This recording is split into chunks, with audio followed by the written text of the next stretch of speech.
Hello, and welcome to Metachemistry. This is episode 150, and it's kind of a fun and exciting episode we have for you today because we're talking about the Interplanetario seminars.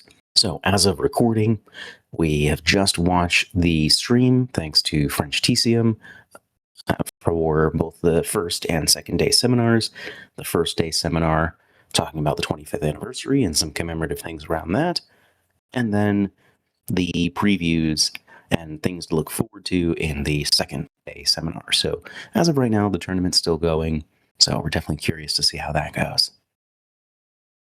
But before we dive in, I want to give a quick thank you to Mo Games, sponsor of Metachemistry, and you can find them for all your Infinity and Warcrow needs over at mo-games.com. And as part of their sponsorship of the show, any of our paid level patrons, you'll get a 10% discount code to that store. And whether you're a patron or not, if you're a member of our Discord and hit the Mo Games giveaway roll, then you're entered to win a $40 coupon code each month that you can use on your purchases there. Because what's better than games? Mo Games. And so, it is Ian and I tonight. Ian, how have things been for you since we last spoke? Pretty good. Still haven't gotten any Infinity or Warcrow or any of that in, but the guys came back from Gen Con on some of them, and so we finally got to get some games in, and one of them brought back the Halo board game, miniatures game, hybrid game, and okay. Yeah, it's actually kind of fun, and I say that as somebody that absolutely could care less about Halo. Like, it was just never something that jived with me. So, but the game and the mechanics are kind of fun. It's kind of on it's on a small, like, I don't know, maybe 2 foot by 2 foot grid map. The grids are probably 3 inches square and maybe 4 inches square.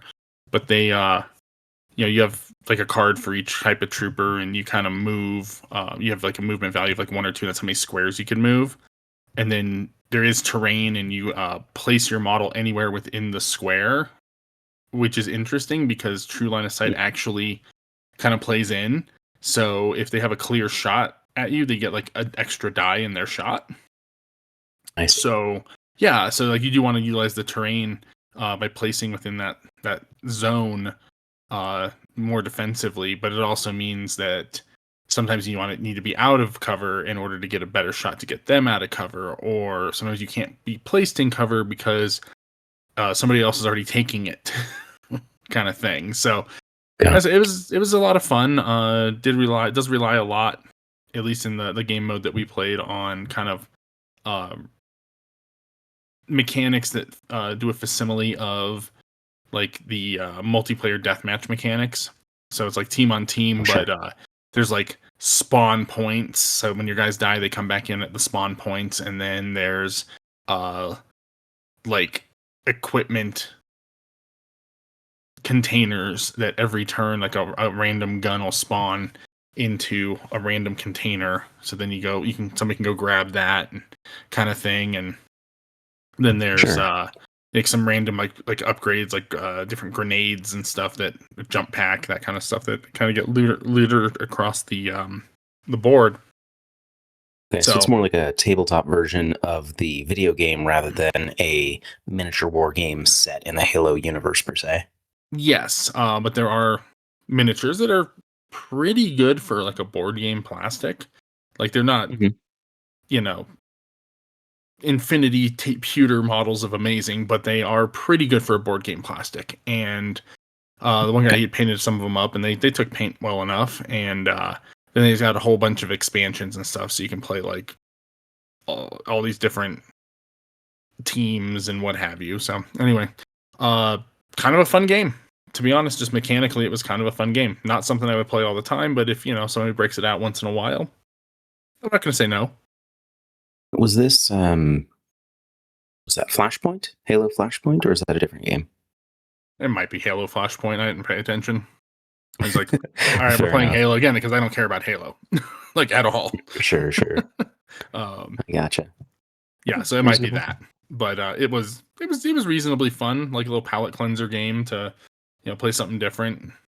So I'm like, yeah, sure. If somebody else buys it and brings it out, I'll throw some dice. Yeah, fair enough. Yeah, for me, I've been able to still get some regular Infinity in, so playing more OSS still and exploring around with that, which has been fun. And yeah, we also had some new players show up, so that's exciting. And we have someone who's looking to kind of jump back into the game they played in N3 sometime, I believe, and then kind of fell off and found out that there's a community around, and so they're looking to dive back in. So we're gonna go through some relearning games next week, which is fun. So I'm pretty excited for that. It's always good to have new players in the community.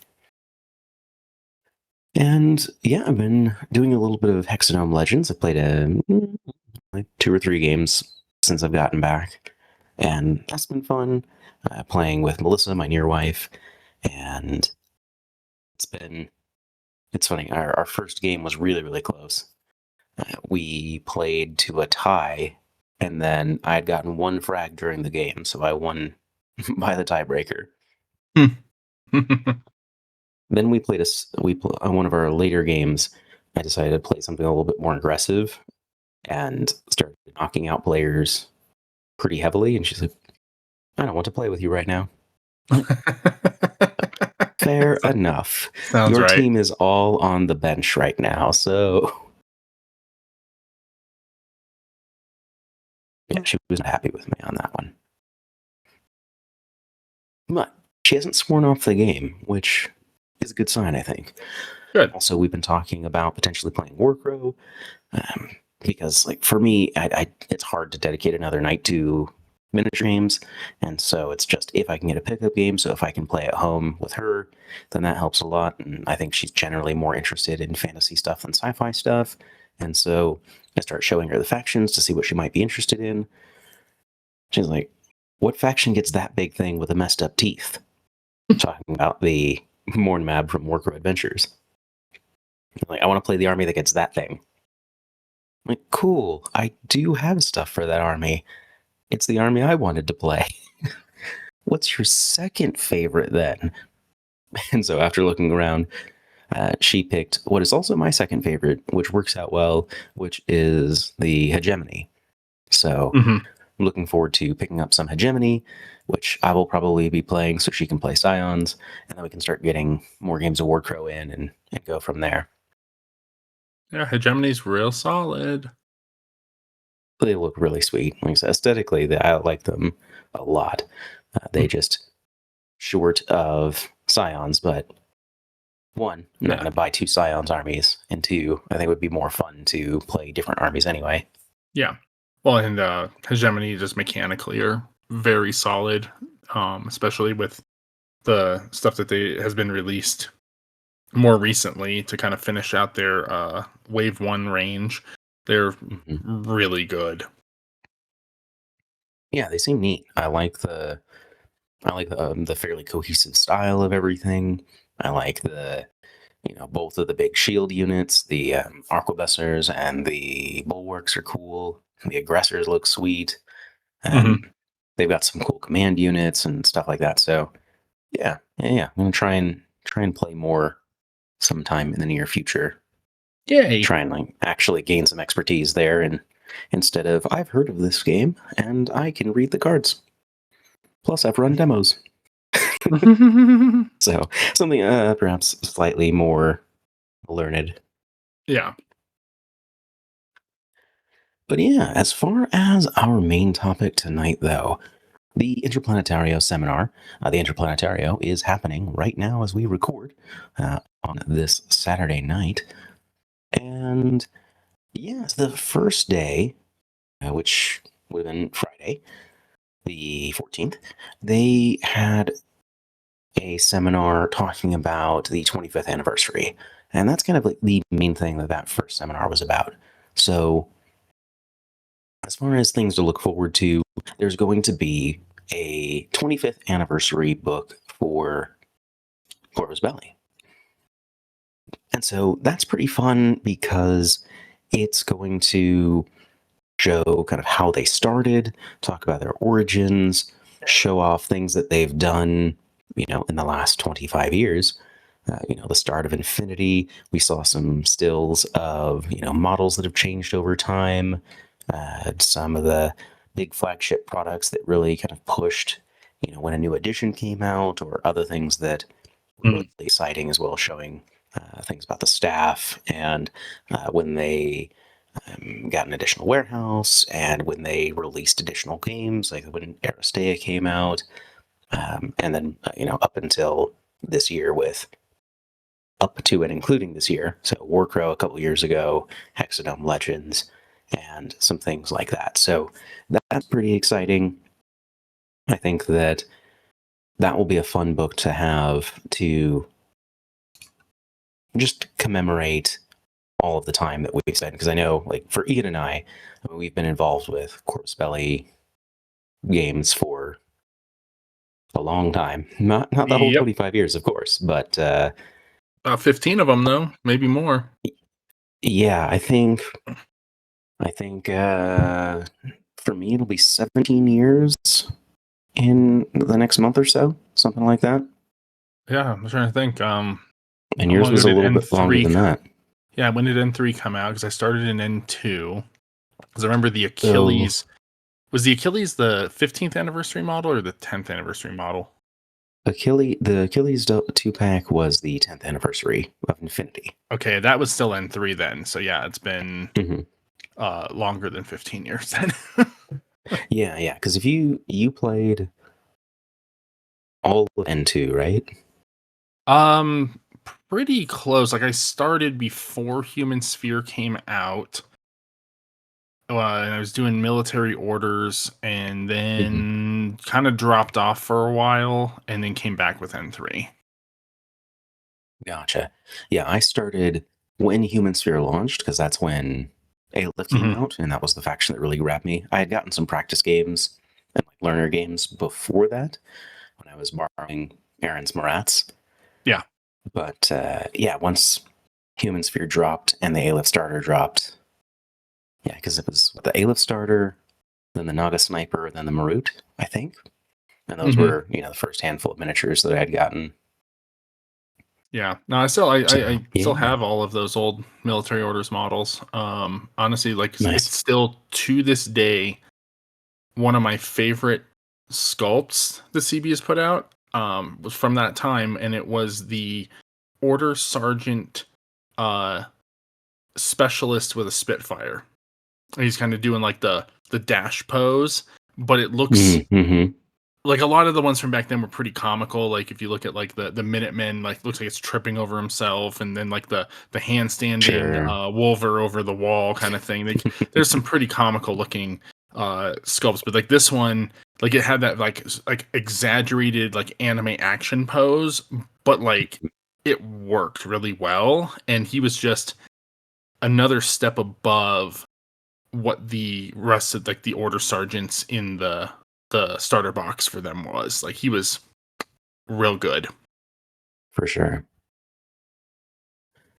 Yeah, and along with that book, you can get some commemorative miniatures. They're making one fantasy and one sci-fi miniature.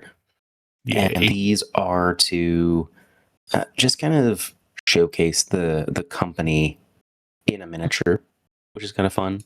So the sci-fi one has a bunch of Infinity design elements, and it's clearly it's a crow, but it's like this woman in like sort of power armor with. It's interesting because it takes design elements from several places that are already existing. Like the legs look very much like the Dikpala or Dakini legs, and the like waist armor kind of reminds me of like Legong or other invincible army units and stuff like that. The wings, I think, look unique. Like I don't think they quite match anything else in the faction, or in the ranges. But yeah, I think it's just a really cool tribute And then the other is this mounted knight, again, with the kind of beaked helm on this barded great stag with a banner that looks pretty awesome. It looks really good. Now, that And said, there's some disappointment that I'm having. Because we got to convince them to release that display plinth that it's on, because it's real good. the one with both, yeah.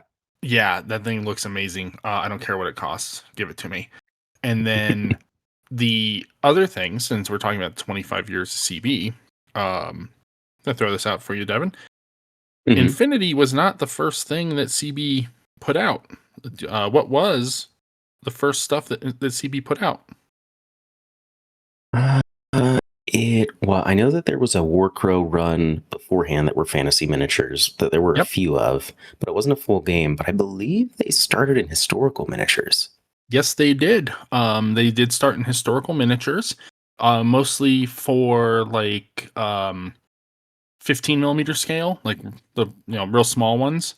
And stuff like that. And here's what's funny is that you can actually still buy those miniatures, just not from Corvus Belli, because those sculpts that they did, they've licensed out, and so other companies will make them and package them and sell them. But it's actually kind of funny because a lot of them are getting use now. There's a game called Mortem et Gloriam, which is like a 15 millimeter historicals war game. It's decently fun. That's been getting some popularity, but yeah, you can end up finding a lot of CB's 15 millimeter historical sculpts there. And then yes, they did have the original Warcrow range, which was their kind of, I hate to say generic fantasy models, but it was fantasy models that they were producing, but there wasn't like a game attached to it. They were just kind of general, use them for like whatever you want, whether that was going to be D&D or Warhammer or kind of whatever. If there was a sculpt that you liked, it would work for it. So that's where they got their start. So I'm hoping that the book really goes over that, which I did see on the timeline that they showed for the 20th anniversary, that it does start off with a bunch of that stuff and then talks about Infinity popping up about almost 5 years later. So yeah, it's pretty cool. It's pretty cool. Yeah, I'm excited to see that. I think that's a great book to add to a collection for someone who is interested in the history of the company. Yeah. So, and I love fancy books. I mean, right? I think it's shiny edges on the pages. Yeah, I have so many books. So my basement is it's the archive. You've broken your floor because of too many books. Multiple times actually. Because yeah, it's having issues again. I'm just gonna have to live with the floor buckling in certain areas. Oh no. It's fine. It's fine. I'm not giving up my books. Fair enough. So what they then did is they wrapped up the first day's Q&A with a Q&A. And so I'm going to quickly go over that, and then, if there's commentary that we have, then we can certainly, take a moment for those. But I just want to go over the questions for people that didn't watch the seminar. And these are, by nature of me trying to write these down and share them with people in our Discord and whatnot, these are kind of abbreviated, kind of getting the spirit of the answer sort of things, not necessarily verbatim, but it'll give the idea of what was what was asked and what was answered. So they started off asking if there were plans to expand on Tag Raid or Defiance, basically just because they enjoyed. I think those were the first two questions: one for Tag Raid, one for Defiance, just because they were neat systems and people, have mentioned enjoying them. And it's one of the things where no, they're not looking to expand on those. There's a chance of something in the future if there was enough interest, but they were kind of intended to be standalone Kickstarter projects, and that's kind of the whole thing. I think that's kind of expected because they've both been out for quite a while. And yeah, they're kind of a one and done thing that CB has experimented with a few times. Yeah, fair enough. Although I I think the easy route on this is like a card pack.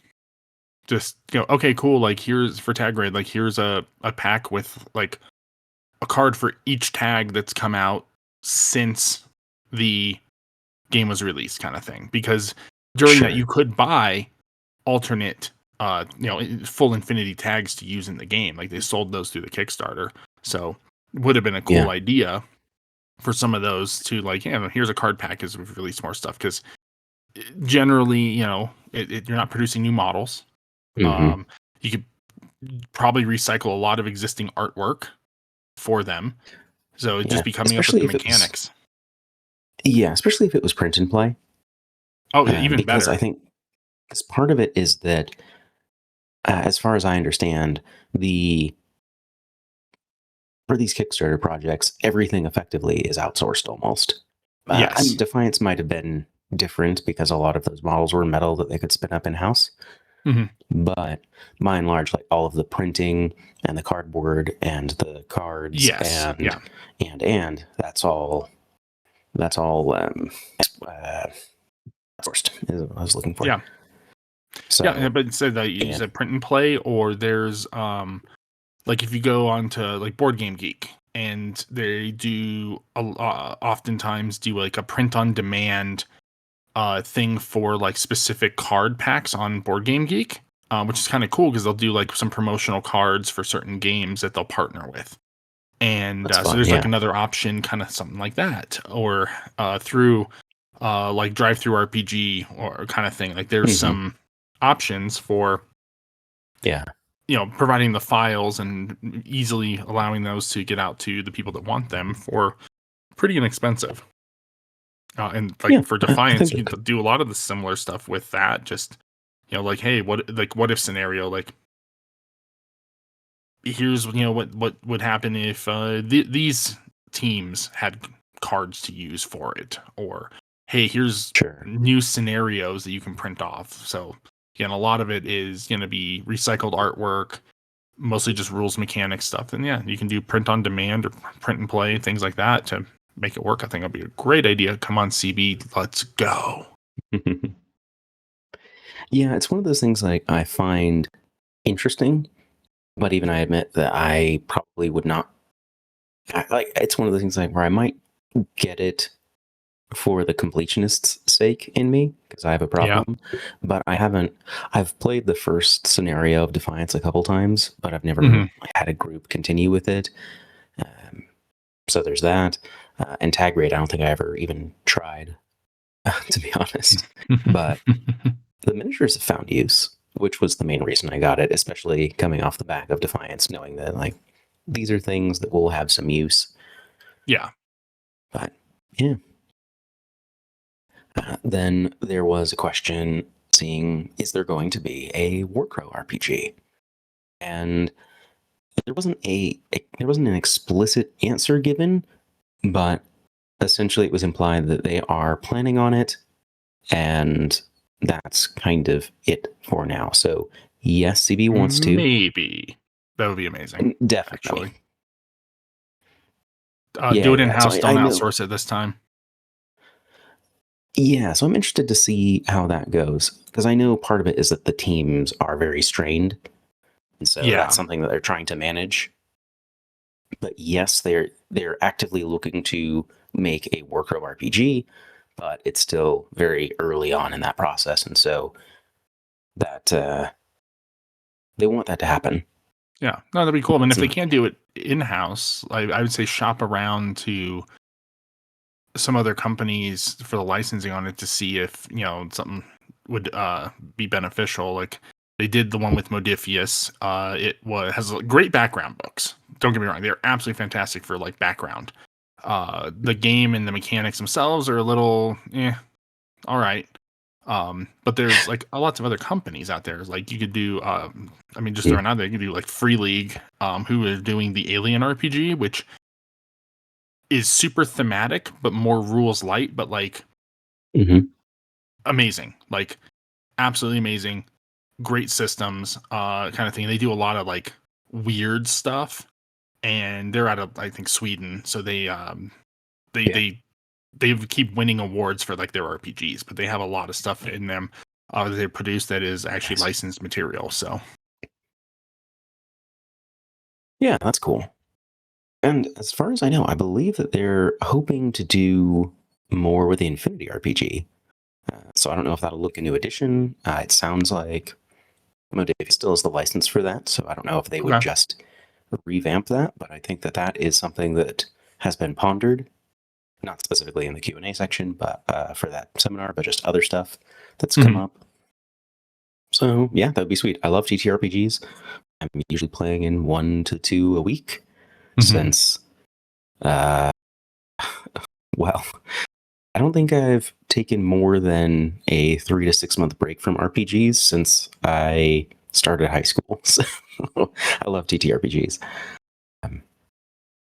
But yeah, so I'd love to see more. In fact, I'm playing in a homebrew Infinity RPG right now that I'm running.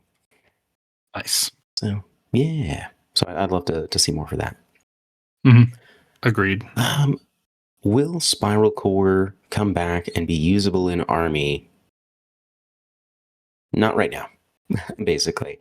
But when Toa is eventually revisited, Spiral will be included with that as the plan. So nothing, I think, that we didn't expect there. From what I have seen, Gautier feels very strongly about Toha and that they are important to the story and that they will be returning. It's a matter of when and not if. Now maybe they get to be the big bads. Maybe. Yeah, I could see it. Yeah, they get a gate back up and running, and they can be the big bads because since they tried to screw everybody over. Right? Yeah, could be. And now technically the human sphere is friendly with the combined army. They have a seat in the Oberhaus. Right. Yeah. It would be interesting if that would ignite another conflict, because I feel like it wouldn't, because Toha are generally they lean more towards subterfuge than direct combat where they can, particularly the Triumvirate. That's kind of like their, the secret society, sort of Illuminati analog. Be interesting to see. Yeah, for sure. Will the 25th anniversary book have a timeline for when each Carlos joined Corvus Belli? Yes. No, but that's a good idea. There will be mentions of people, in the company and things like that, but it's not going to have a specific timeline per se. So that kind of information is probably peaceable in there where you can put it together, but not explicitly. Are there going to be better onboarding tools for Infinity, particularly for new players that don't have a group to teach them? This is a very high focus, high priority for the company, like hard yes. So I know that there's a lot of things that they're looking at to try and ease the accessibility of the game for players, because obviously it's not an easy game. It's very deep. It's pretty rules dense, and that can be kind of a put off for a lot of players. But it doesn't help that how to get into the game is fairly obfuscated, like not intentionally, just by nature of how the game has grown. So I think that'll be good to see just tools that make it easier, like if there are more official methods of jumping in, which we've seen with like the essentials boxes and things like that are aimed for that purpose. But yeah, good news there, because more players, more better, right? Generally. I like having people to play with. Will NE2 gain any aerial units? And so this was kind of a little bit of a roundabout answer, but the consolidated version was effectively they are thinking about and considering a flyer for NA2, but they don't want to just slap one in just because. They want there to be more meaning and relevance to the unit being added. So I think part of it is, why is it here? What is the fluff for it? Because like we've mentioned before, Corvus Belli is very much a top-down developer where the lore and the feeling and the story comes first, and then mechanics are built to express that rather than, hey, we want a flyer, here's the stat line, here's what we need to make this balanced, have an interesting niche, whatever, and then make up some fluff for it. So it's very much the first method. So I think that's still up in the air, but they would like to. Let's see. The Bearcats. Bearcats mentioned in their lore as being part of Starco. Will Starco be getting them? Yes.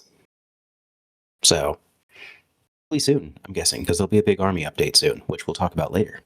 Hopefully that falls under at some point. Right, yeah, exactly. This is probably the biggest piece of news from the first day, maybe even the whole seminar, or the whole event, honestly, is how is CB going to handle plastic miniatures in the future? CB already has plans in the works to abandon Siocast. I know that is a huge... Jesus. Right.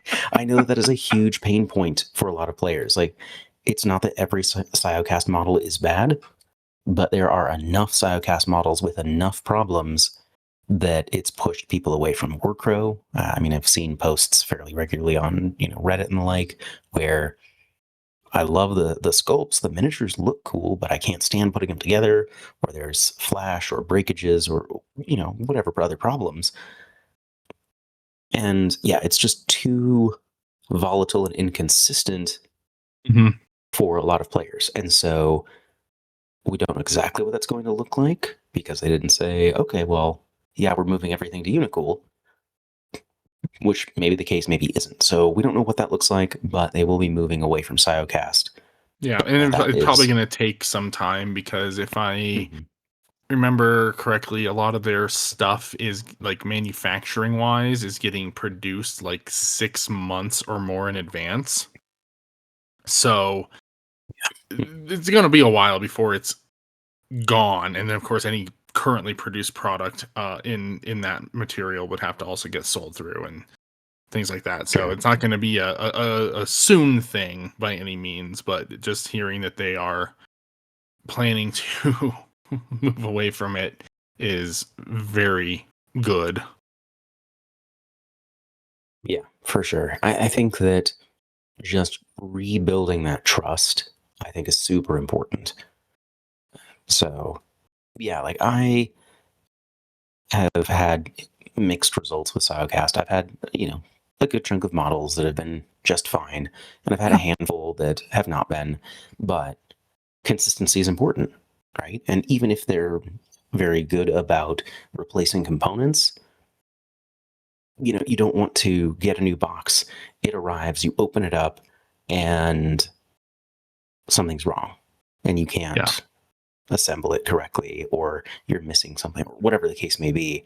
Like, that's a bad experience. Even though CB is good about taking care of it, you don't want that to be a problem in the first place, ideally. Yeah. And it's like, my experiences range from, and I've been hobbying for many decades now, and it's to a range of different materials. Like, you name it, I've worked with it, and they all require a little bit different tools and techniques and whatever, but without a doubt, like, Siocast has been the most inconsistent, and it's been one of those materials where it's either fine or it makes me want to quit the hobby, and there's, like, nothing in between. Right. Fair. Yeah. When are we going to see Paradise Lost? The kind of perennial question for any of these, which Max admitted to as well, is that they are still basically trying to find a studio. They're trying to find the right streaming service to air the show. It's been a slow process, and so they'd still need a home for the show, and who knows, maybe that's just terms aren't favorable enough, or maybe things will take too long. I have no insight at all as far as that side of things goes, but I'm sure that there are they're trying to find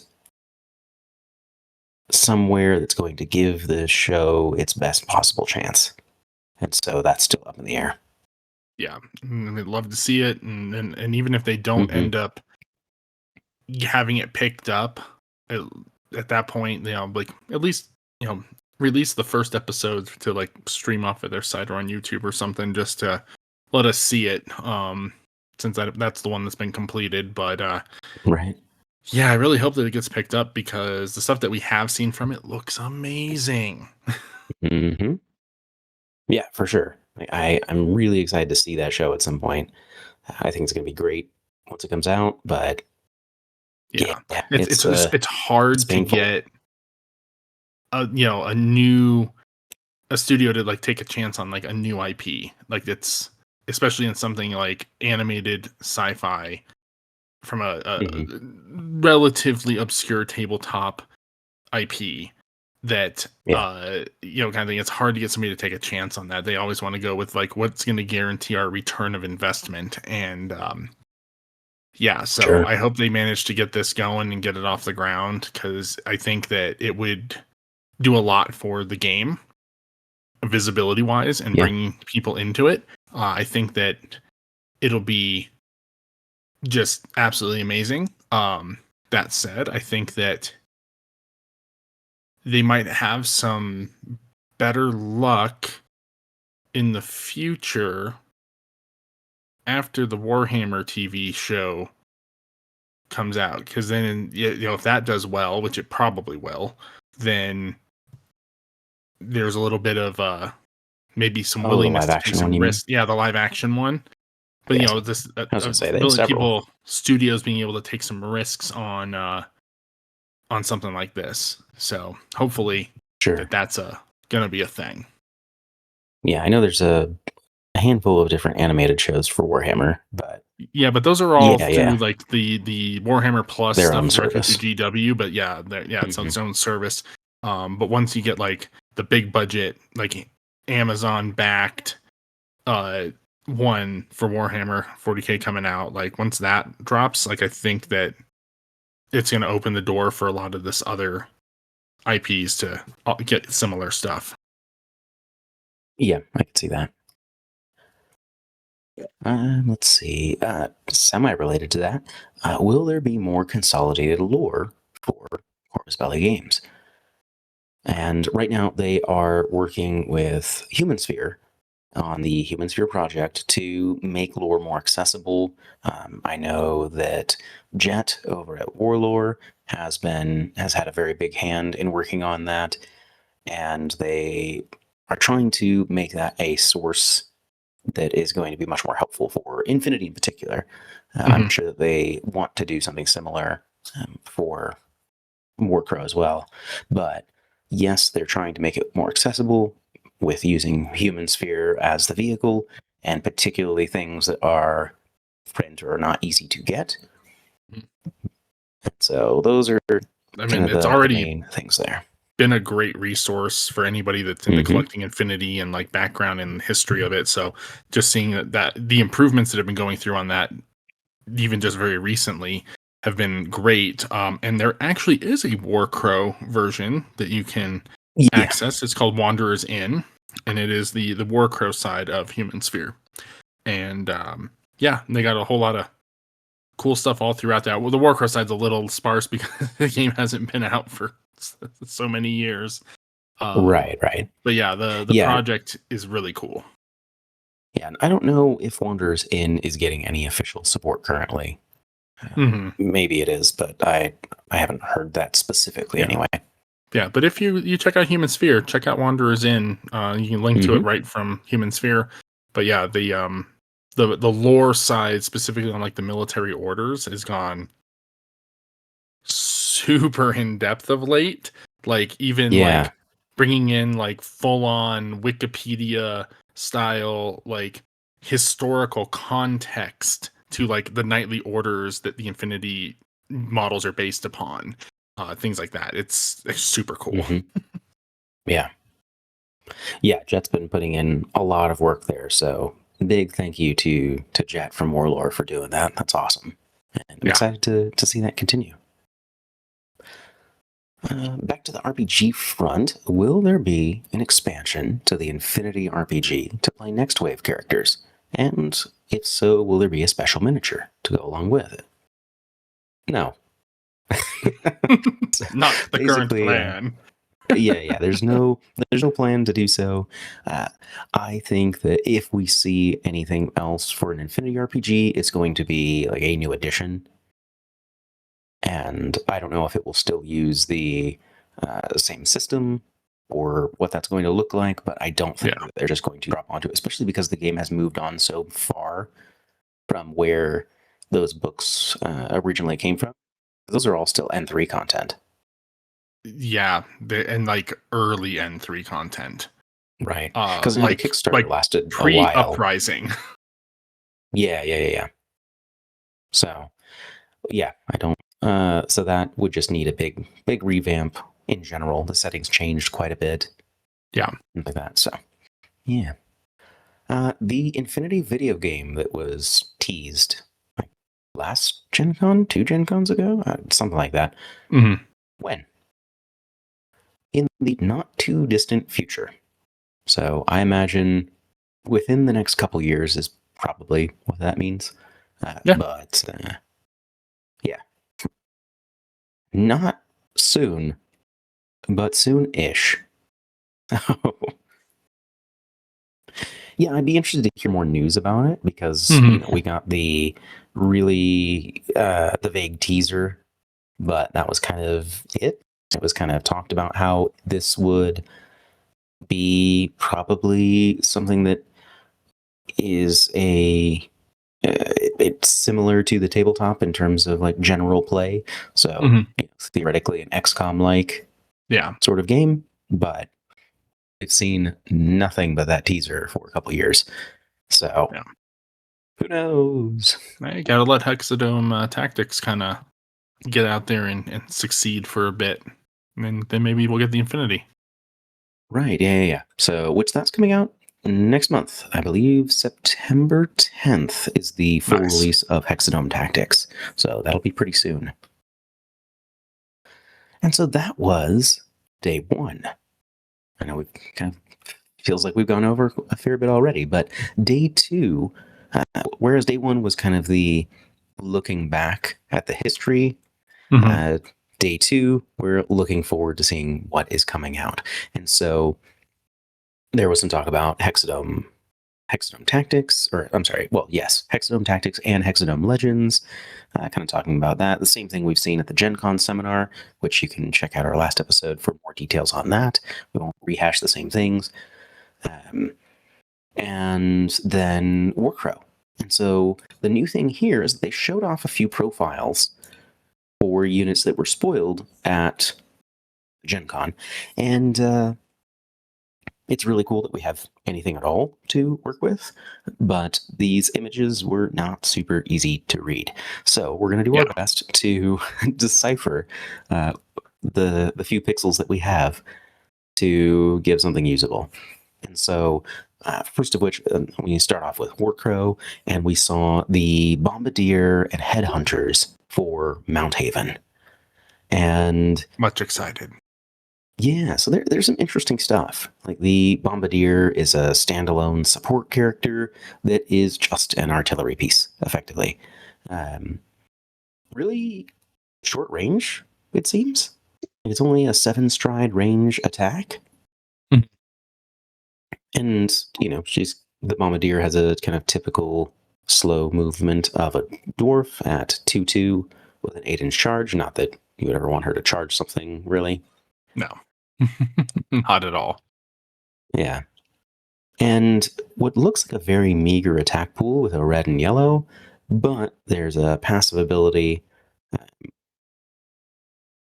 that when you are using a range attack, you add an orange die for each. It looks like each troop in the target is that's the best I can figure from that. And then that's if you do any damage too. Yeah, it seems very likely we've seen other things like that as well, like the Flame Spitter on the War Rig, for instance. So, on many units, this is going to be red, triple orange, yellow, which is much more scary all of a sudden. Also, it does an automatic stress if the target suffers any damage. And two specials will cancel a block from the target. Yeah, which is pretty nice. Yeah. And then there's a volcanic eruption long skill. It's hard to make out, but it looks like no line of fire. Target an enemy unit within range. I can't read what the range is, but then you do a ranged attack against the target. And after you're done, everyone else. That looks like 7 strides. 7. Yeah, all the others within 7 strides of the target suffer 1 automatic wound, which might also trigger the orichalcum projectiles. If your attack inflicts any damage, the target suffers a stress. It might also add a stress. I can't make out enough to say for sure. I would say no, because the orichalcum projectile says when you range attack, but that's a special ability. Although it does say and do a ranged attack. Okay, so yeah, I think it might work then. It might. So, yeah. I mean, I feel like it definitely works. Yeah, it says resolve a ranged attack against the target. So yes, it would work. Yeah, so definitely against the target. I just don't know if it affects everyone else, because I would not affect everyone of a ranged attack else, because they're not part of the ranged attack. It would only affect the initial target, and then so this is basically you can move and shoot and affect one target, or you can stand still and volcanic eruption and affect that target, and then also do wounds to guys within 7 strides. And not need line of fire, which is pretty cool. Yeah. So yeah, you can either direct fire or you can lob it and then affect more stuff. Yeah. But you have to stand still for that one. And Bombardier is a pretty modest 20 points. Yeah. Also can't join units, it looks like, so going to be a little easy to pick off. Which is probably a good thing. Yeah, right. I think that she wants to ideally get to a point where she can sit behind some sort of terrain and just lob bombs into an area. Yeah. Call it good. Amazing. But, yeah. And then, Ian, you want to go over the Headhunter, which is the sniper assassin of Mount Haven. Yeah, it looks like he's a little faster at 238. Also 3 wounds. Still has that Mount Haven morale, though, of 1. He's got Scout, which that's kind of nice. So he could come in later in the game or get a free move at the start of the game. Preferred terrain rugged. That's going to be useful for him coming through. Ooh, looks like an 18 stride range with his rifle. That's pretty massive. Yeah. So yeah, no, he's pretty cool. I can't read all of it, but yeah, he's got orichalcum bullets for declaring a ranged attack. Let's see, what is that? During the block successes step, the defending unit can only cancel your successes with hollow blocks instead of regular blocks. Yeah, looks like it's a command ability. It looks like it's basically the ranged version of Blades of Contrador from the Husks. Yeah, he loads the special bullets with that. Yeah. No, that's super cool. And yeah, he's got, what is it, a red, orange, 2 specials can add a success, and a hollow success inflicts a wound on the target if they are your declared target. So, because what he uses study the prey for that. Yeah, study the prey. When he deploys, choose an enemy unit on the battlefield as your declared target. Nice. So that's who he wants to hunt. And then, what is it? When you declare an attack against them, when you declare an attack against your declared target, you get to add your modifier without spending stress. So it's and his modifier and success. Yeah. Oh, he's pretty cool. Again, can't join a unit, but he's a good assassin character. Yeah, what's kind of interesting to me on the Headhunter in particular is that because of Scout, you can deploy later in the game once you have a better idea of what you might be worried about. Yeah. Because you don't pick the prey unit until he deploys.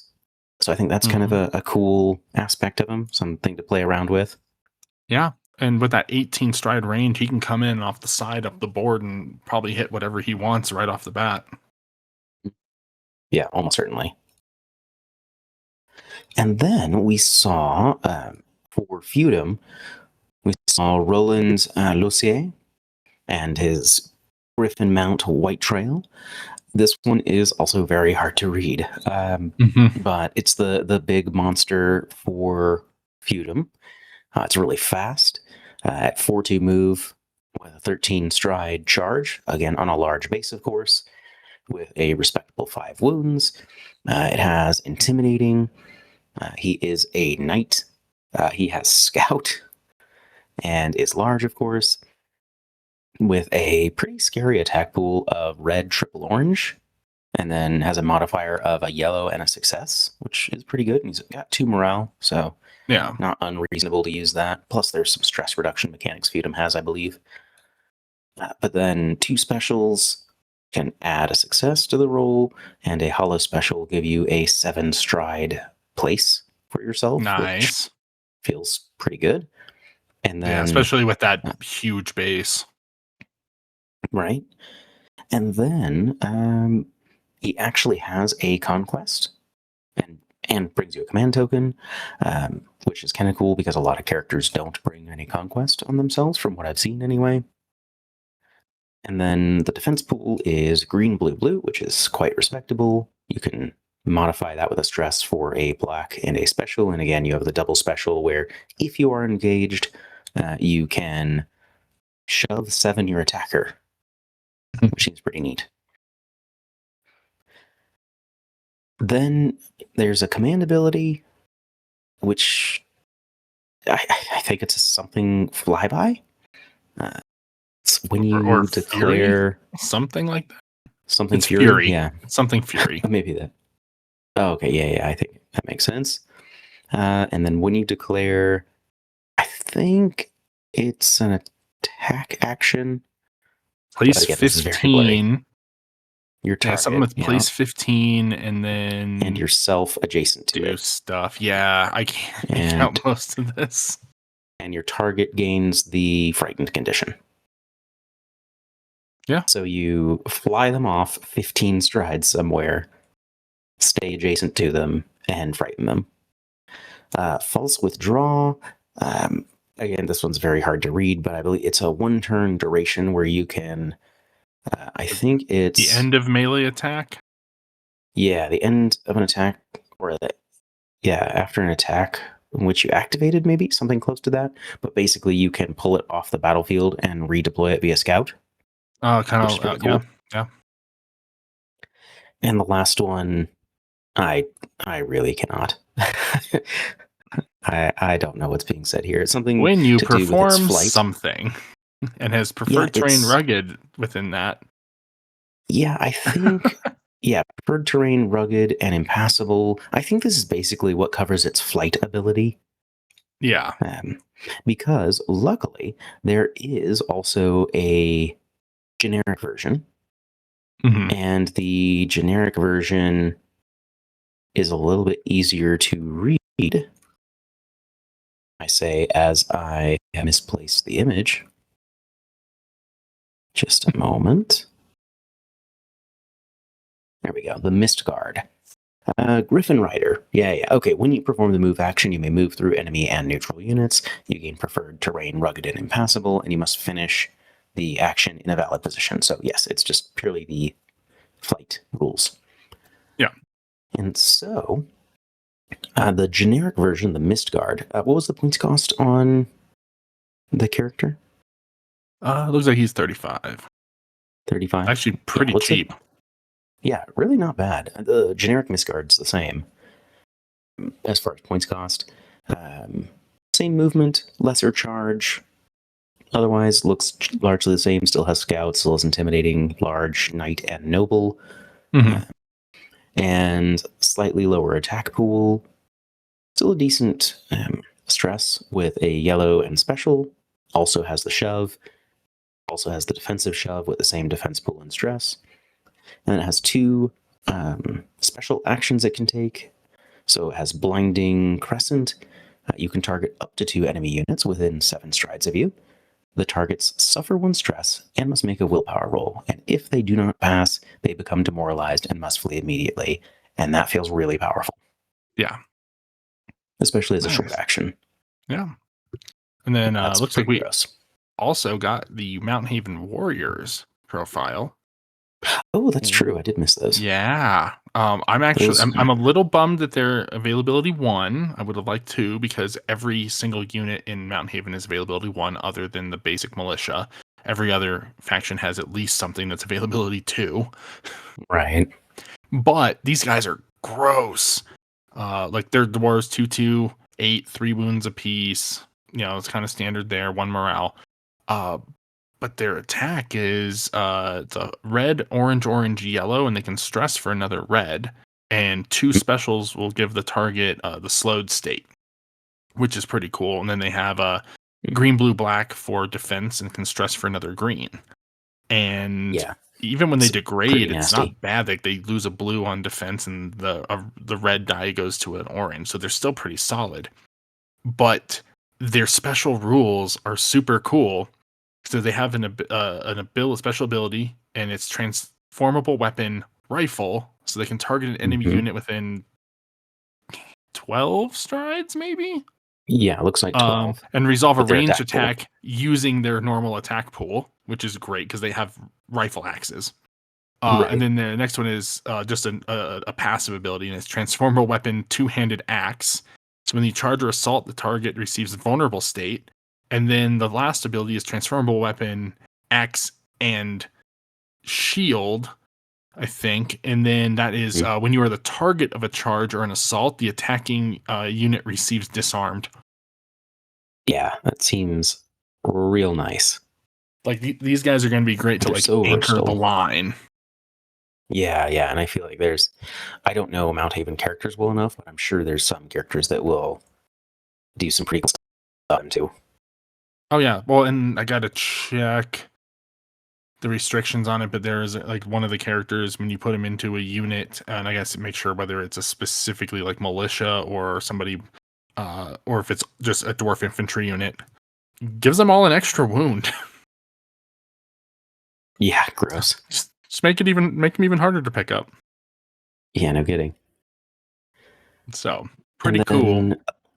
The one last thing on the Mist Guard that we didn't mention, they have another short action called Orichalcum Talons, where you can pick 2 enemies in 7 strides and place them 7, and then place yourself 7, which is really interesting because that does not have to follow them. I mean, it's almost half the range of the character version, but it's 2 units, and that feels backbreaking for covering an objective, for instance. Yeah, pretty nasty. The last one, we got the profile for Privateer Starvingson.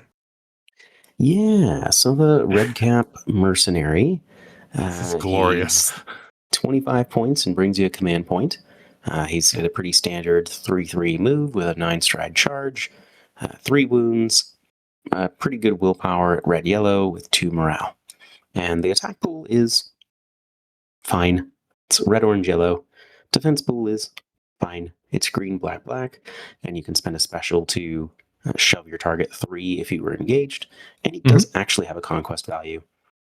And then he's got 2 abilities. 1 command point ability called R. Once per round during your activation, you don't need line of sight, but you can target up to 3 allied units within 7 strides and displace them each 7, which feels very good. Yeah. And then Aye, Captain. At the end of a turn in which another allied unit is destroyed without needing line of sight, you pick an allied unit within 7 strides, and that target gets to activate. So kind of a sort of a comeback mechanic in a way. Also, you can sort of maybe sacrifice some unit to get another clutch activation elsewhere. But I don't think... Oh, he can join units, which is of debatable usefulness because he keeps the exact same abilities. but he doesn't give conquest value to who he joins. He does up their morale by 1 and lets them use his willpower of red yellow. Yeah, But he I gets think the it's just same exact 2 abilities. So I don't know if you just wanted to make him give an extra activation to a unit effectively or protect him a little bit. I But think he's just too vulnerable Yeah. to be on his own. I don't think that, and he doesn't. It's not like he has a powerful attack or anything like that. I think that inside of a unit is where he's typically going to be. So yeah, pretty sure that will be more common. And he's at a pretty middle of the road, 25 points, which isn't too bad. Yeah, but that is all the Warcrow stuff. Before we move on to Infinity. And so one of the first things that showed up was the profile for Ian Ban? Ian Ban? Should be Ian Yoan. Ban. Yeah, should be Yoan. But I actually want to hear CB tell me what it is, but based on the route, it's going to be either Welsh, Scottish, or Russian, Slavic. And in the Welsh and the Slavic, it's pronounced roughly Yoan in both. Yeah, it makes sense. I mean, I have a very hard time with Gaelic names and words because too many vowels I've never for you. learned.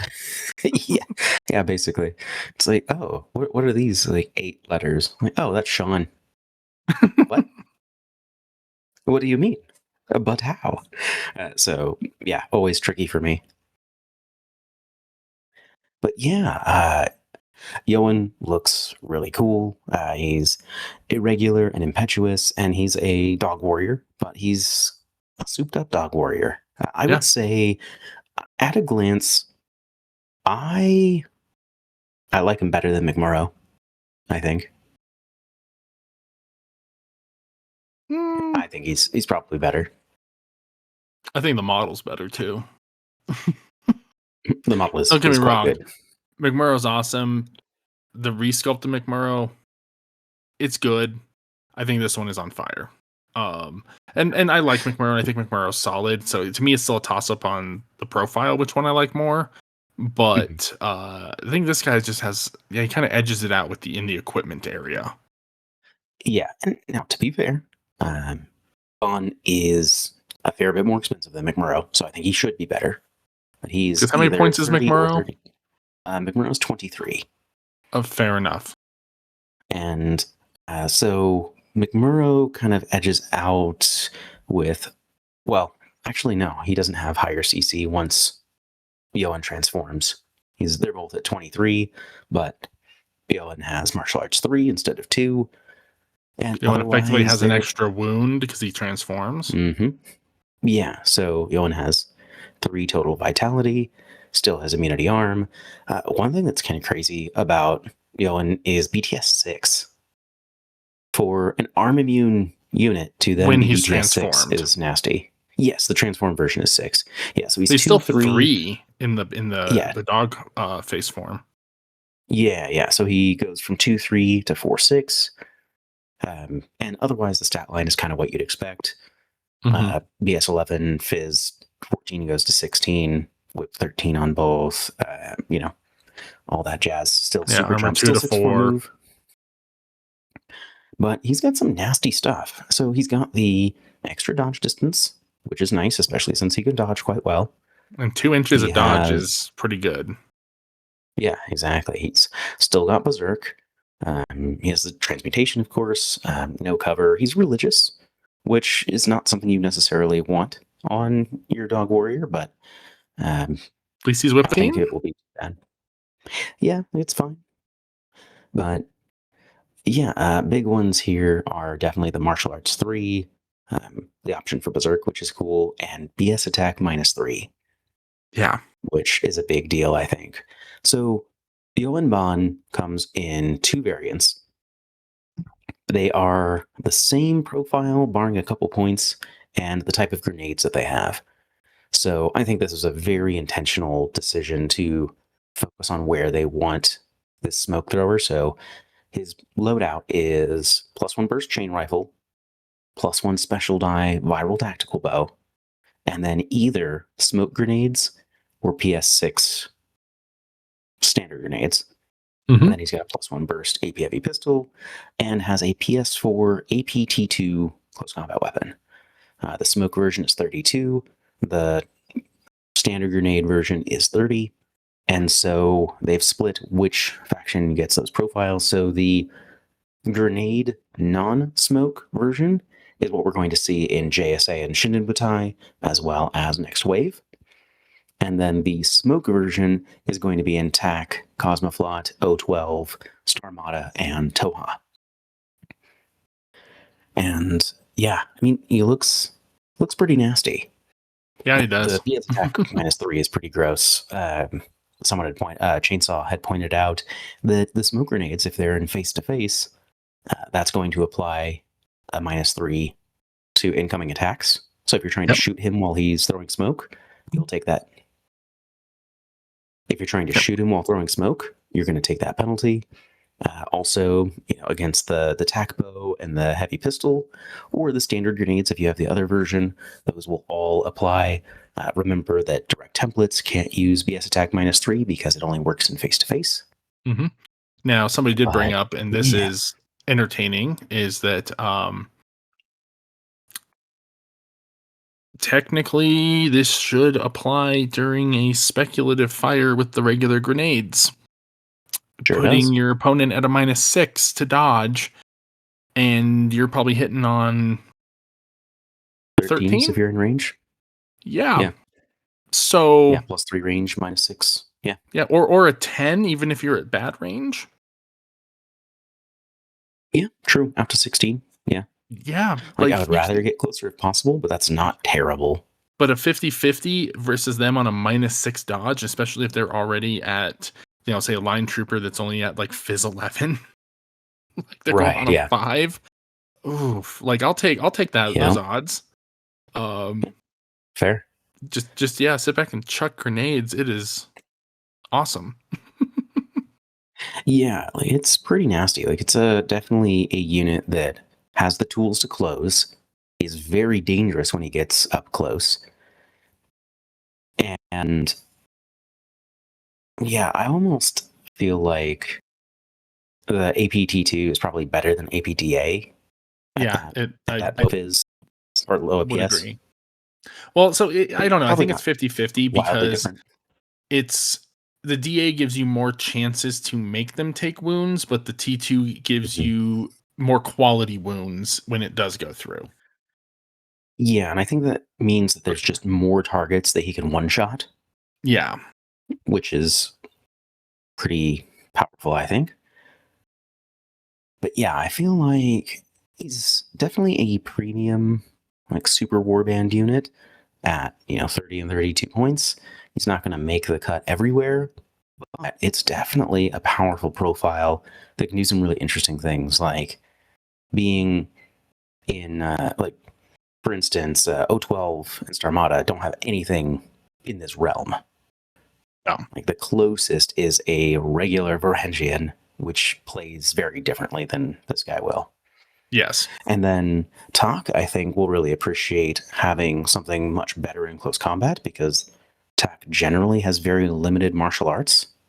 Mm-hmm. There's mostly Pavel, who is pretty good in close combat, but Pavel's kind of a weird hybrid profile where he has a long range gun, but is also good at fighting up close. And so it's like you kind of want to be able to use both things, but they kind of pull at each other a little bit. Yeah. You have Spetsnaz, and they're actually pretty decent. Where they fall down is they have a PS7 AP weapon, but they are they're martial arts 2 with CC21. So I mean, they're not like top tier, but like they can get the job done in many situations. But I feel like the weapon holds them back. Yeah. And of course you got your dog warriors. They're 21, but they don't have martial arts. Right, exactly. Kind of thing. And Carmen will do good. Sure. She doesn't have martial arts, but she has CC attack -6. And so like a natural born warrior, so like she's going on a 22 with that. Like again, not the best, but does pretty decent with a PS6 DA weapon. Right. Yeah, which is respectable. I think that's plenty Now, good. But Cosmo's it's got not. plenty of competition between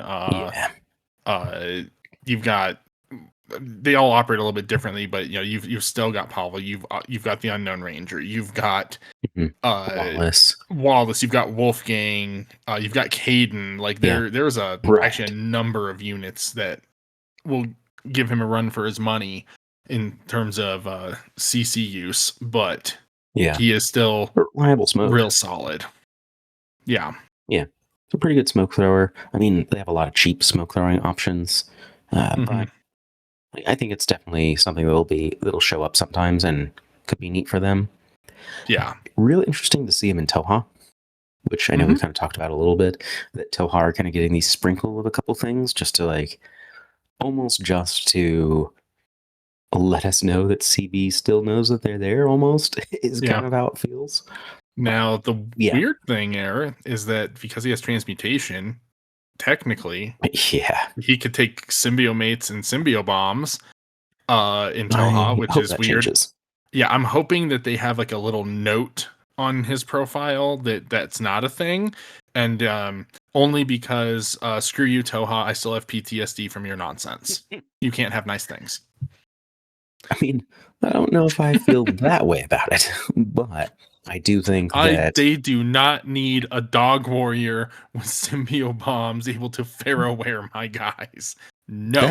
That I agree with. One, it feels like kind of a flavor fail, where like it seems to be tied to symbiont armor, and because symbiont armor isn't in its own bespoke rule anymore, we get weird interactions like this. Same thing with like diggers.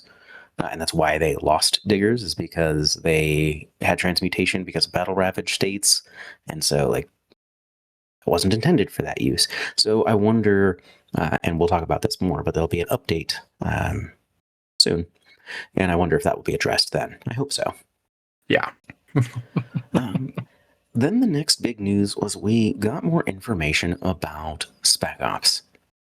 So there was a slide showing the Spec Ops for all the factions, just like what you would expect if you are familiar with those. But there are a couple new ones. I'll quickly go over the existing ones. You have the Indigo for Pano, the Guifeng for Yuqing, Intel for Ariadna, Vortex for Nomads, Chandra for Aleph, Hussam in Hakazlam. A new one that wasn't actually out before by name was the Stormo for 012. Then we see the return of the Nexus 7 for Combined Army, but these are also split up by the Korax for Shizvasti and the Tritak for Marats, the Kaizoku for JSA, Hatail for Toha, and then a couple new ones. We see the Confessor Spec Ops for Pano, specifically in the military orders. We also see the Blur Spec Ops under Combined Army, which I'm going to guess is for next wave. And then lastly, the Rumbler, which is an NA2 dedicated Spec Ops, which we've seen. So there's two main ways of using Spec Ops. One is listed as a casual game. So I think these are just rules that, hey, if you want to agree with your opponent that you want to play with Spec Ops, they work this way. You can take, each of these has their own distinct profile. If you're familiar with how Spec Ops worked before, you basically picked a line troop, got an XP allotment, and then spent that on upgrades. Not so anymore. They have their own distinct profiles, and before the game starts, you get 2 bonuses. So you can choose 2 extra skills or weapons for free from the Spec Ops chart, and then you add the unit to your army list. And then they have a new ability called Request Spec Ball. And so the Spec Ball is sort of like a speedball, but only brought in by the Spec Ops. And so you can do it starting on your second active turn. You can call for a Spec Ball, and in the casual mode, when you do so, you replace the medium infantry profile with the heavy infantry profile. and then you can take one more bonus from the spec ball chart, where you can get weapons or equipment, or you can get the spec bot as a synchronized remote. Airman called in the Hulkbuster armor. That's how that works. Right. Yeah, basically. Now, we got to see the Indigo profile, but the sun was providing a lot of glare, and so most of it we cannot read.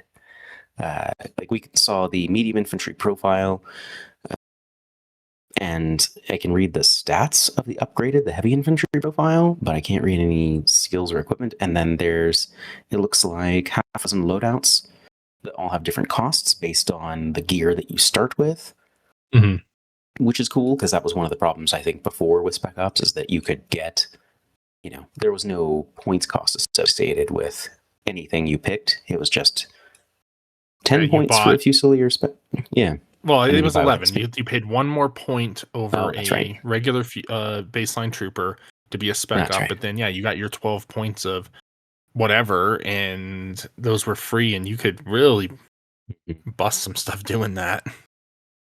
Yeah. So the profiles themselves are perfectly reasonable, like the medium infantry Indigo, the Pano version. It's 4/4 move, CC and BS 13, Fizz 11, Whip 12, RM BTS, Arm 2, BTS 3, 1 Vitality, Silhouette 2, and AVA 1, with the Infinity Spec Ops rule, which just lets you know how you use these rules, Immunity Shock, and Terrain Total. And then the upgraded profile becomes a heavy infantry that's 6/2 move, looks like 15 or maybe 16 CC, BS 14, Fizz 14, and again, Whip 12 with Armor 4, BTS 3, and 2 Vitality. And some illegible abilities on there. But yeah, so there's basically some profiles you can pick that you buy, and then again, in the basic mode or the casual mode, you can pick 2 things from the Spec Ops chart. So for presumably the Pano chart, you could pick 2 of the following, where you can get Whip +1, Arm +1, BTS +1, Albedo -3, an EM Carbine, and EMRAT Mine Layer with EM Mines, or MSV1. So there's some fun stuff there. We also get to see sort of the profile for the Blueberry Spec Bot, which sounds like it is a synchronized bot in that game mode that has, we can see there are 2 profiles. No idea what they do. Can't read them at all. And then the Spec Ball, so many specs. The Spec Ball chart has, again, this presumably is the Pano version. When you call that down, you can choose to get a Spec Bot version 1 or 2, add Drop Bears, add ECM Hacker -3, get an E-Minter, or get a Wild Parrot. And so those are kind of things in the casual game mode. And then there is the ITS Extra mode called Team Ops. And so what this ITS Extra does is it allows you to have an extra Harris team, but only for Team Ops troopers. And so your options are going to be the medium infantry spec op, a heavy spec op, and a spec bot. It was confirmed that you don't have to take all of those or any of them, and you are paying points for those profiles and the like. So there's still an opportunity cost out of your list. These are not like free troopers or what have you. Looks like you do get 1 bonus for each of the troopers in the team, though, which is cool. Yeah, so each of them can get presumably 1 thing out of the chart. And then for Spec Ball in ITS play for Team Ops, again, you can do it starting on your 2nd turn. 1 of the members of the team can request a Spec Ball and get an additional bonus, and you choose which item from the Spec Ball chart. And then the Spec Ball itself remains on the game table as an armed turret of some variety. It doesn't say what kind, which makes me think that it might vary based on faction, or maybe there's some choice there. Not too sure. Or maybe it's just a rifle. Yeah, it might just be. And then lastly, before we get to the Q&A, the other kind of big piece of news is that they listed the Super Update on September 1st. So this is going to include the 5.3 version of Infinity Rules. So a big rules update will be included, which will include all the stuff for Spec Ops. There'll be an Army update, which is going to include stuff surely like Yoan and the Spec Ops rules, maybe the Bearcat joining Starco, things like that. We'll probably see whatever adjustment there's going to be made for aerial units, I'm sure will happen there. And then it's also going to be the start of all 3 games tournament seasons. So Warcrow, WTS Season 2, Infinity Season 18, and Hexadome Season 1. So really exciting stuff there. I can't wait to get some eyes on what those changes look like. I think this will be even larger and more impactful than last October update, which was already kind of bigger than expected. So that's pretty exciting. And finally, on to the Day 2 FAQ. So, we saw that the Army update is coming on September 1st. When will the book Hyperthermal and Spec Ops come out? The book is planned to release in October with the first wave of Spec Ops. The bundle can be bought with any box, so if you wait, you can still get the bundle. So, the bundle, as we saw at Gen Con, was Hyperthermal, a 3-pack box of Faction of Choice Spec Ops with the medium, heavy, and Spec Bot, and then you would get the exclusive Rumbler for free. And just to follow up on that real quick, the release schedule mentioned was the first wave will be Pano, Yuching, and Combined, and then, of course, the Rumbler, because of the exclusive model. The following month will be Ariadna, Nomads, MLF, and then Hakazlam, JSA, and O12. And presumably we'll see additional units for Combined to get their other options. Toha, a general release maybe of the Rumbler at some point. I don't think that'll be right away though. So, yeah. For Merovingia, there are 2 units that don't have new sculpts, basically. And the question was, will there be a box of Metros and Zouave? And it was kind of a roundabout answer that ultimately ended in, it didn't sound like they were looking to make those. Cowards. Just do it. You're almost done resculpting the entire faction through doing it for other between reinforcements and Cosmo. Just do it. Finish them off. Yeah, it does feel like it's kind of it just seems like a win to knock those out. To do, I mean, the only acceptable answer. No, the only acceptable answer is that they haven't done it because we're going to get like a big action pack with a ton of resculpts and extra units and stuff sometime. Yeah, maybe in the future, which I don't think is going to happen. But like, I don't think so either. Just do it. Yeah, in my mind, because there's so many modern sculpts, because like you said, they've been included in other products. Yeah, I think it just makes sense to do a box, or like 2 and 2, or maybe 2 boxes, maybe just wrap them up. Well, Metros you're going to want more of because they have a lot of profiles. So that's what I'm saying. Do an action pack, get like 3 or 4 Metros in there of different varieties, throw in a Zouave or 2, and then fill out the remaining 2 to 3 units with some new stuff. Because, you mean like a full update for Merovingia, basically? Yeah, at that point, like, why not? Okay. Yeah, just I don't see that happening. So. That would be what I think would be amazing, but I'll take whatever. It's 2 units. Give us something. Finish off the range. Yeah. I think that it would make sense to finish those out because they are listed. I think they're listed as in catalog, right? Because so much of it's in production. Yeah, I believe they are in catalog. Yes, they are now in catalog again. Yeah, it seems like an easy win to me, but they weren't initially thinking of that. Why does Armand have a Nomad multi-sniper rifle when his previous sculpt had a Pano one? Basically, this is just to show that he is traveling around the human sphere, and he's kind of using the tools that are available. So nothing super insightful there. Kind of related to the Merovingian one, will we see new sculpts for in-demand profiles for Neoterra, such as the Bolt Sniper or the Swiss Missile Launcher?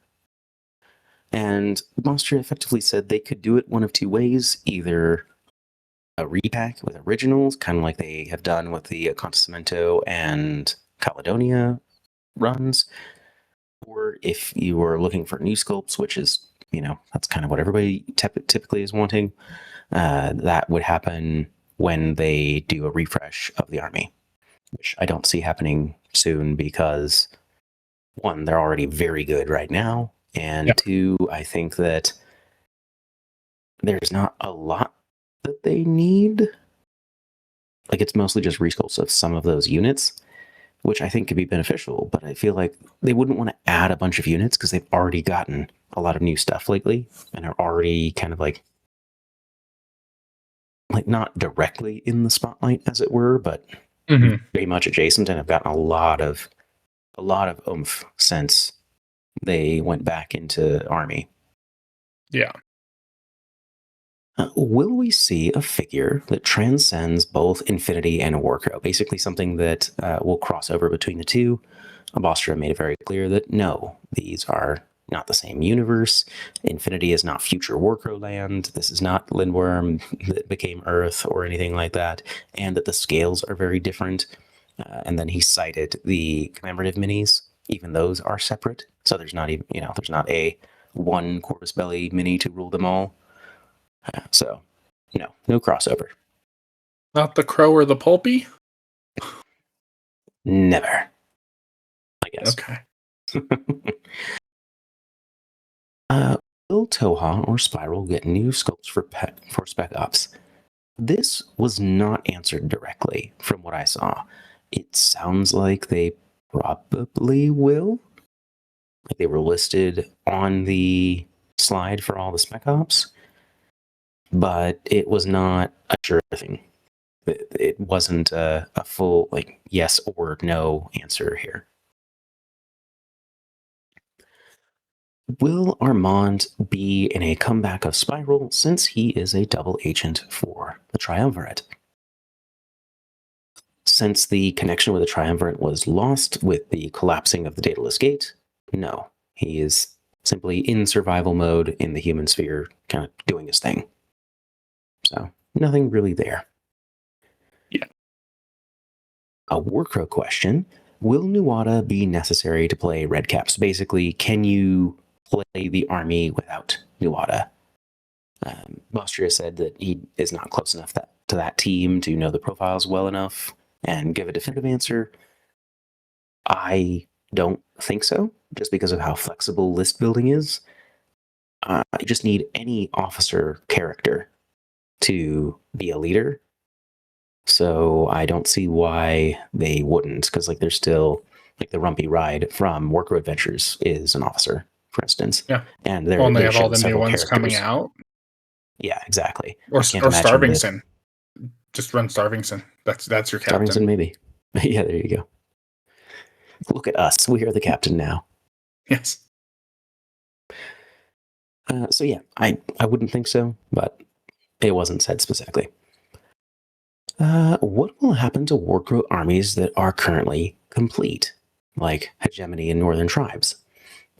This was another kind of long roundabout answer that ended essentially in, yeah, they'll get more stuff down the road, is the gist of it. So my understanding was, I think it was Gen Con last year, it was kind of mentioned that this was that was the phase 1 of Warcrow, that all the main factions getting their releases, and that they of course plan to do more in the future. The game is not going to be done once Red Caps get their sculpts, sort of thing. There will be more to it. Well, and I can see with Mount Haven, get about half or 2/3 of the way through their sculpt cycle, and getting towards the end for Feudum, and CNN basically being done now, that I could see once Mount Haven kind of finishes up, and that gives the 6 main factions all of their stuff. And then Red Cap's kind of getting their releases. I could see sprinkling stuff in for all of the 6 main factions with Red Cap releases going forward. Sure, yeah. Like I agree. Like it feels, in my mind, it felt pretty clear that this was the only thing that we'll ever see for these factions. That they will be getting updates. They'll get new units. There'll be new waves of things. We might see, some form of sub factions or things like that. Like the game is in its infancy and is certainly going to grow from here. So yeah. U.S. Ariadne when?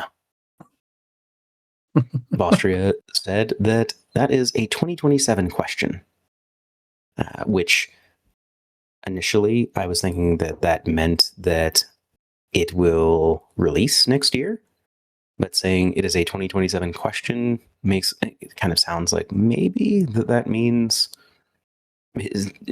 ask again later. Yeah, but I still feel like it's mostly like they'll be coming out next year. I think that is very likely. The year of the Toha again.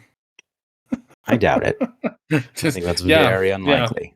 We're no, it's you can ask in 2027 and we'll tell you it's coming in 2028. There we go. That's exactly it. So I think it's extremely likely that we will see US Ariadne get their refresh next year. Cool. Hoorah. For Hexadome Legends, how many characters will be available during the first HTS season? This was a definitive 16 characters. Right now, with the first expansion, we're at 12, 14 counting the one that was teased at Gen Con. So we're going to see another expansion pack for them before the year is out that will be playable in HTS 1. They did mention that these are not going to be monthly releases like Infinity or Warcrow, which makes sense. Aristea wasn't either. These were much more spaced out. And so, there will be 16 characters available. Production schedules for board game stuff. So that'd be cool. Now, I will say that I am a little disappointed in the HTS tournament pack not having a model. Like, come on, this is the perfect place to do limited skins. Like, yeah, that's true. Come on. Yeah, an alt skin for Hexer would have made perfect sense. Exactly. There's cool stuff in there, but I'll probably pick one up for some of the swag, but like a model would have really sealed the deal for me. Sure. Yeah, it would have been cool. Is Team Ops optional in ITS?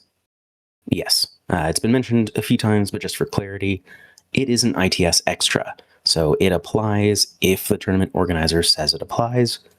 Also, even if that extra is active, it is not mandatory for all players to do it, unlike, say, reinforcements. Like if you're playing reinforcements, everybody has to. For Team Ops, you can choose to take any or all of them, of the 3 Spec Ops units, because you pay for them, they take up slots like that. They're just more unit options. That's it. This one was another one that was kind of interesting to me, because I felt like the answer was already fairly clear, but will there be Spec Ops bisectoral is, I think, how the question, like essentially what was being asked. It was a little unclear. But yes, all of the sectorials will have access to a Spec Ops. Some will have their own, like they called out the Korax for Shasvasti, the Tritak for Morass, the Confessor for military orders, things like that. So some will have a different version, but generally, like all the ones on the chart, like if you play all other flavors of Pano, will get the Indigo, for instance, things like that. But of course, Combined Army gets, 4 different Spec Ops for reasons. All those different aliens. Yeah. This one was kind of a cheeky one, but bothered me more not because of the joke, but because of there was nothing that cycled back around to the actual answer.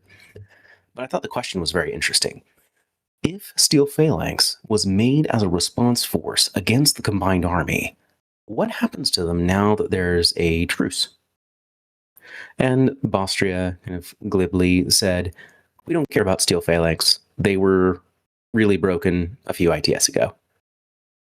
Which, sure, kind of funny, but then didn't touch on the question at all, which we're like, oh, well, that actually is something I think would be of interest. Like, that is a very cool story implication. My best bet is that it will come up in Hyperthermal and didn't want to be teased yet, is my guess. There was another one that was kind of funny. It was difficult to see the screen because of the sun just a little bit ago. Can you show those slides again? I'm like, yeah, let's do it. And then they started going through the south slides and had trouble sort of going through them, but then didn't go back far enough for like, I watched to make sure that that the Indigo Spec Ops and the Spec Bot profiles were shown. They weren't. So we got to see more of the cool art for the second wave Spec Ops. So the Ariadna Nomads and Aleph ones and whatnot. But yeah, so Yeah, it didn't like show the the stuff I was actually looking for. the Ariadna Intel, like it's like the medium infantry one looks kind of like a scout or like a Strelok, and then the heavy infantry one looks like half a blackjack. Right. And I'm like, you know what? I'm actually down it with looks this. sweet. I'm really excited for the Chandra. Like, Yeah, her and her I little. like how the Chandra is like very like it very much goes like the heavy one goes in like the Asura mode where it doesn't look like it's this like big bulky mini. It's just like, oh no, we just built the robot better. Right. And the medium is very Yadu-esque, minus the helmet, of course. Yeah. Yeah. Pretty sweet. It's cool stuff. I'm excited. Yeah. Does using team ops and ITS allow you to exceed the 15 trooper limit? Are they in addition, basically? And the answer was a clear no. All the troops you take count towards the limit as normal, presumably, unless you're playing with the extra that doesn't use the limit, but otherwise, yes. Mm-hmm. So pretty straightforward there. What does CB need to grow as a company? The kind of short answer was just sell more miniatures, like more sales, more bigger, So kind of makes sense. They mentioned that Infinity is doing well and is keeping very stable and is got a consistent player base and purchase structure going. Warcrow is consistently growing, which is great, and that they are hoping for good things from Hexadome, as that has technically not officially launched yet. Like, it's not available for general access until the end of the month here in like 2 weeks. Yeah. Excited for it. Yeah, for sure. And lastly, any plans for a new art book? Which I was really excited by the prospect of this, but it sounds like the short answer is no. The long answer, I know, right? I really enjoyed got art volume book 1. We never got a volume 2. Right, exactly. And so that's a little unfortunate. But the long answer was the 25th anniversary book isn't really an art book, but you could sort of consider it one. There is a lot of art in there, and miniatures and photos and other things like that, along with the history of the company. And that Art Book 1 came from a time where they basically only had the one game, like it was just Infinity, and now with all of the things that they're doing, they just don't have as much freedom for side projects like that don't have like more mass appeal, was kind of the implication. So, unfortunate, but at least we know not to expect one. So, yeah, we'll see. So, with that, we've covered a lot of ground, and this has been a very long episode. But before we close out, we just want to say a quick thank you to our patrons. We really appreciate your support of the show. It means a lot to us, and it just helps us do what we're doing. So if you were interested and willing to support us directly like that, you can find us over at patreon.com/metachemistry. And in return, we've got a couple benefits to show our gratitude, and those take the form of things like final voting on polls, some private channels on our Discord, early access to episodes, things like that. And even if that's not something that you're able to do, we'd love to have you on our Discord, which, other than those couple channels, is freely open. It is in our show description, as always. And we'd love to have you there to talk more Infinity or Warcrow. I'm trying. I'm coming around. Stop being mad at me, please. You see, with how much energy she has, like, that also can be channeled into rage. And I got daggers last Gen Con for talking about how I haven't really played in Warcrow yet. So I'm working on it. So yeah, with that said, Ian, any final thoughts on the Interplanetario seminars?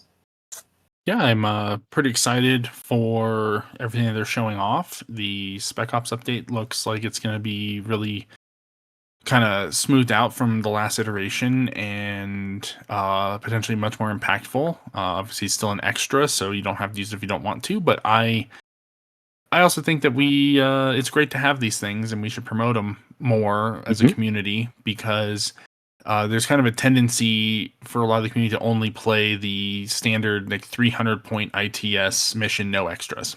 And there's actually a lot of really cool stuff that is baked into the game with the extras and with the different points values. So I'd like to see some of that used more often. And let's say that the releases are fantastic. Excited for what they're hinting at with a lot of the stuff that they talked about for the future. But yeah, as always, it's just exciting stuff all the way around. Yeah, for sure. Like I think that it was a really great event to be able to see what was going on the Interplanetario during the 25th anniversary. A really cool look back. I'm excited for the book. And I think it'll be neat to just kind of have that piece of history and be able to kind of walk through, all the stuff that has happened for the time that Corvus Belli has been around, and kind of see the journey that we've had the pleasure of being able to accompany quite a bit of, Ian and I, which I think is a lot of fun as well, being able to reminisce on a lot of those things. And as far as looking forward, I agree that Spec Ops are certainly the most exciting thing. I think it's interesting that they're taking a move away from a more narrative style unit and trying to fit more of their competitive community, which makes sense because that's definitely, like you'd mentioned, the ITS experience is kind of the default method of play. I don't think it needs to be, or even necessarily should be. I like ITS, but I agree that there's so much more that can be done with Infinity to reach into some of those other niches, which could be a lot of fun. But yeah, I think the Spec Ops will be neat. I'm really excited for Hyperthermal. I really want to see what Aleph has been up to and what the lore is looking like. It seems like there's going to be a lot of big implications and that this is going to be a really big push for the setting. So I'm really excited for that. And yeah, it looks like a really good time.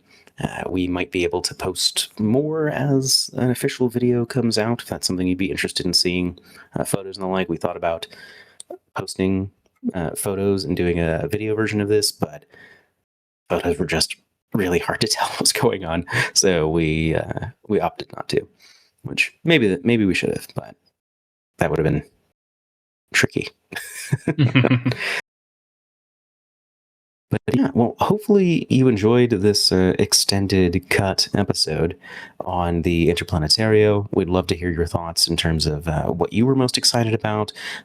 Did you find some of your questions answered to a satisfactory way, or what are you looking forward to? All that good stuff.